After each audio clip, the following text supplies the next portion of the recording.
Ei vitussa! Vittu!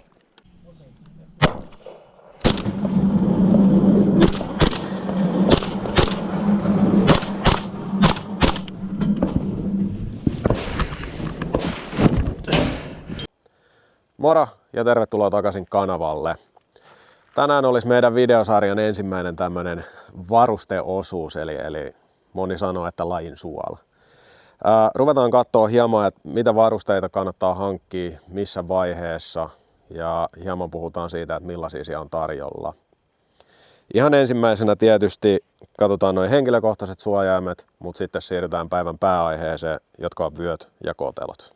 Jokaisessa luokassa pitää aina olla näön ja kuulon suojaimet. Ja tämä on semmoinen asia, mihin kannattaa satsata, koska näkö ja kuulo on luonteeltaan sellaisia, että ne kun menee, niin niitä ei saa ikinä takaisin. Kuulosuojaimista muutama sana. Kannattaa olla aktiivit, pystyy kisapaikalla juttelemaan kavereiden kanssa, vaikka niistä varusteista, ja vielä tärkeämpänä kuuntelemaan tuomarin ohjeita ja käskyjä. Sitten suojalasit. Kannattaa hankkia ihan kunnolliset suojalasit. Sellaiset, missä pystyy vaihtamaan linssejä, ja sellaiset, jotka sitten siinä pahimmassa tapauksessa myös pysäyttää sen kimmarin tai muun roskan, mikä sieltä tulee silmille. Näihin kannattaa satsata. Esimerkiksi tämmöiset nopeet, nämähän on pirun siistit, tyylikkäät ja on aika hyvä pinta-alakin, mutta nämä ei ole varsinaisesti suojalasit, niin ei suositella tämmöisiä kyllä käyttämään. Okei, ja sitten päivän agendaan, eli vyöt ja kotelot. Nyt vyöitä ja koteloita on niin pirun paljon erilaisia, että ei kannata yrittää edes perehtyä kaikkiin. Me ollaan yritetty jakaa nyt nämä 3 pääkategoriaan ja antaa teille nyt hieman eväitä siihen, että pystyy sitten hahmottaa, että mistä on kyse, miten se toimii ja mitä ominaisuuksia siinä on, että pystyy katsomaan itsellänsä ne sopivat valinnat ja vaihtoehdot. Vöistä pitää sanoa sen verran, että jos mietitään kisasuoritusta ja siihen oikeasti vaikuttavia varusteita, niin kotelo ja vyö on molemmat sellaisia, että ne aika konkreettisesti vaikuttaa siihen lopputulokseen. Et jos johonkin täytyy panostaa, niin se on meidän mielestä tämä. Okei, ensimmäisenä kategoriana on niin sanottu kisavyö. Eli kisavyö koostuu tämmöisestä sisävyöstä, jossa on velcro-pinta, ja tämä sisävyö pujotellaan tuonne housujen lenkkeihin. Varsinainen vyö itsessä, johon kiinnitetään kotelot ja varusteet, sitten laitetaan siihen pörröön kiinni, kun se on tuolla vyölenkeissä. Tämmöiselle kisavyölle tyypillistä ja ominaista on se, että se on hyvin kiertojäykkä, ja tämä on monelle hyvälle vyölle aika lailla niin kuin ominaistakin. Et se ei paljon lerpsu tai vääntele mihinkään suuntaan. Kisavyöt on myös yleensä sellaisia, että niissä ei ole sitä molle kiinnitysmahdollisuutta, vaan taskut kiinnitetään tämmöisillä ruuveilla, mitkä on niissä itse lipaspidikkeissä. Tässä kisavyössä on kiinni kitkakotelo, ja kitkakotelo on erinomainen vaihtoehto, koska siitä on nopea vetää ja se on myöskin edullinen hankkia. Eli kitkakotelossa homma perustuu siihen, että ainoastaan kitka pitää aseen paikallansa. Siinä ei ole erillistä lukitusta sen lisäksi. Huomionarvoinen asia tässä on se, että vaikka tämä soveltuu tämä vyö kaikkiin luokkiin, jos ampuu TST:tä, niin pistoolin pitää olla mukana jokaisella rastilla. Seuraavana vuorossa olisi tämmöinen niin sanottu gunbeltti, ja tämä on toimintaperiaatteeltansa aivan täysin samanlainen kuin tuo kisavyö. Eli sisävyö, joka laitetaan sinne housunlenkkeihin ja kiinnittyy pörrövelcrolla, sitten kiinni siihen sisävyöhön.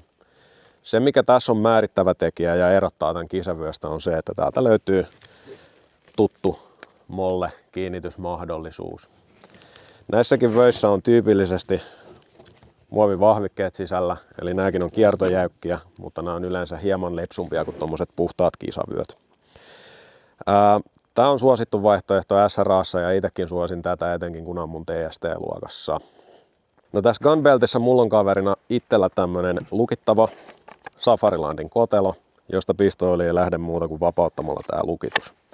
Sen lisäksi on mulla tämmöisessä pikakiinnitystelakassa, jolla sen saa vyöhön kiinni ja pois kätevästi. Etenkin aloittelijoilla kannattaa olla tämmönen, koska jos on kaveri, jolla on vastaavanlainen pikakiinnityssysteemi omassa vyössään, niin kilpailuissa on tosi helppo lainata asetta ja koteloa rastien välissä, että voi vuorotella sen kanssa ennen kuin on niitä omia vehkeitä. Ja viimeisenä pääkategoriana olisi niin sanottu Warbeltti. Eli Warbeltin erottaa noista kahdesta edellisestä se, että tässä ei ole erillistä sisävyötä, joka lukittuisi velcrolla, vaan tää laitetaan käytännössä kaikkeen kamppeiden päälle ja kiristetään sitten paikallensa. Näissä tyypillisesti on myös paljon enemmän tilaa kiinnittää taskuja ja varusteita, ja joihinkin näihin saa jopa ballistisia suojia sisälle. Nämä on tyypillisesti ehkä suunniteltu vähän enemmän rintamahommiin kuin nuo edelliset. This being said, niin tälläkin vyöllä on ammuttu Suomen mestaruus vuonna 2025, eli ei rajoita tekemistä sen puolesta. Ehdoton hyvä puoli tämän tyyppisessä vyössä on se, että kun ei ole sitä sisävyötä, niin vuoden aikojen vaihdellessa, kun tulee takkia, tulee sadetakkia, talvitakkia ja muuta, niin tämän voi vaan vetää siihen päälle ja kiristää sopivaksi. Tässäkin on valittuna tämmöinen Safarilandin lukittava kotelo, ja se, että etenkin jos aiot ampua TST-luokkaa jossain vaiheessa, miksi kannattaa olla lukittava, on se, että TST-luokassa pistooli kuuluu niihin varusteisiin, mitä pitää kantaa joka rastilla. Eli vaikka ammuttaisiin pelkällä kiväärillä tai haulikolla, pitää pistooli olla mukana. Ja se, että se lukittuu kunnolla, on tosi hyvä juttu, koska niissä rasteissa juostaan ja rymytään välillä aika paljon. Ja jos se pistooli putoo kesken suoritusta sieltä kotelosta, niin tällä saa hylkäyksen ja nopean passin kotio kesken kilpailun. Eli TST-luokka on ainoa, missä pistooli pitää olla aina kannossa, vaikka sitä ei siinä rastilla tarvittaisi, niin silloin on syytä katsoa lukittavaa koteloa. Yes. Ja yhteenvetona SRA:n laina on aika vapaa varusteiden osalta.